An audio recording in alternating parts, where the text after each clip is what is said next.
You ever just get hit with a question so big it, like, stops you in your tracks? You know, the kind you definitely can't just Google for a simple answer? Well, for centuries, some of the smartest people in history have been wrestling with these exact same questions. And in the process, they built this incredible toolkit for thinking. That toolkit is philosophy. And we're about to open it up. So let's start with, the heavyweight champion of all questions. What is the meaning of life? I mean, this is so fundamental, it's pretty much the starting line for any big philosophical journey. What are we even doing here? And then, what about all the choices we have to make every single day? How do you figure out the difference between what's right and what's wrong? Is there some strict set of rules we're supposed to follow? Or is it really all about the outcome of what we do? And if we zoom out a little bit, how do we build a fair society? What does justice even mean? And what do we actually owe each other as people? See, these aren't just questions for some stuffy old textbook. They are the very foundation of our laws, our communities. This is exactly where philosophy loves to play. So, what is this discipline that just dives headfirst into the biggest questions you can imagine? Let's pull back the curtain on what philosophy really is. It's probably not what you're thinking. The secret is right there in the name. Philosophy actually comes from Greek and it means love of wisdom. And here's the crucial part. It's not about having all the answers. It's about the passionate pursuit of them. Think of it less like a rule book and more like a brand new operating system for your brain. All right, let's just jump right into the deep end, shall we? We're going to start with a branch of philosophy called metaphysics. And the main question here is, well, it's massive. What is actually real? So the ancient Greek philosopher Plato had a seriously mind-bending answer to this. He basically argued that this physical world we see and touch isn't the real reality. No. Imagine a perfect, eternal blueprint of a chair that exists in some higher place. He called it the world of forms. Every single chair you see, whether it's a stool or a throne, is just a flawed, temporary copy of that one perfect idea. So for Plato, ultimate reality isn't what we see. It's the perfect concepts behind it all.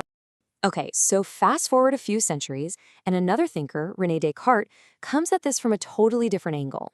He tried to doubt everything: his senses, his memories, even the chair he was sitting on. But he hit a wall. He realized he could not doubt that he was doubting. And if you're doubting, well, you have to be thinking. And if you're thinking, you have to exist. I think, therefore I am. For Descartes, the one thing he could be sure of, the bedrock of reality, was his own conscious mind. Okay, so from the vast cosmos of what's real, let's bring it back down to Earth, back to you.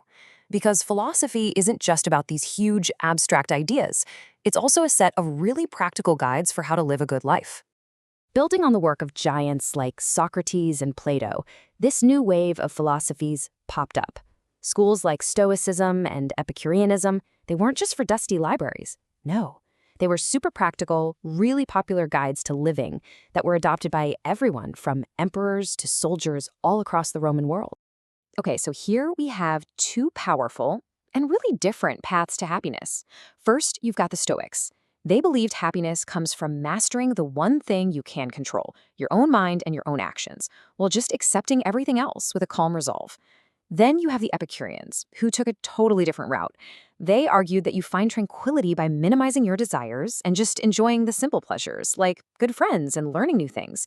So one is about building this unshakable inner fortress, and the other is about creating a life of simple, sustainable joy. Two different toolkits for the exact same goal, a life well lived. So we've looked at living a good life for ourselves, but what about how we interact with other people? How do we figure out the right thing to do?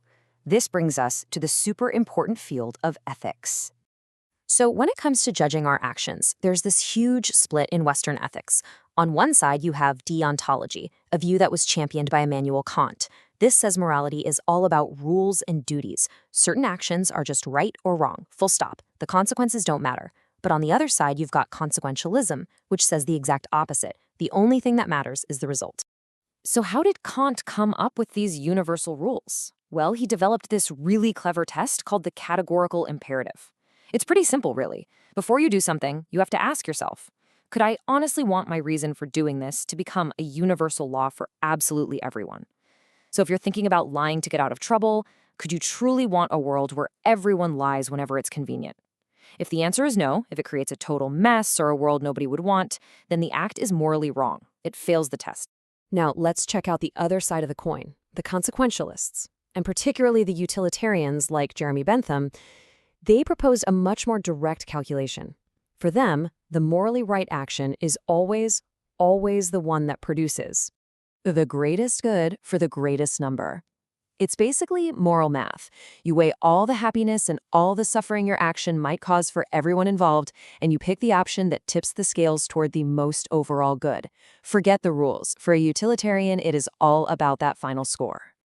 Wow, we've zipped through reality, happiness, and morality. So, after all that, what's the one big thing you should really take away from this whole philosophical toolkit? The real power of philosophy, its secret sauce, isn't about handing you a neat little set of answers. It's about giving you the tools, the frameworks from Plato, the tests from Kant, the mental discipline of the Stoics, so you can build your own. It's about helping you clarify and strengthen what you already believe. See, the goal isn't to find the final answer and then stop asking questions. It's to become a master at the art of questioning itself. And that brings us right back to where we started, from the nature of reality to the foundation of a good life. The philosophical toolkit is now wide open. All the tools are sitting right there in front of you. The only question left is, which one are you going to pick up first?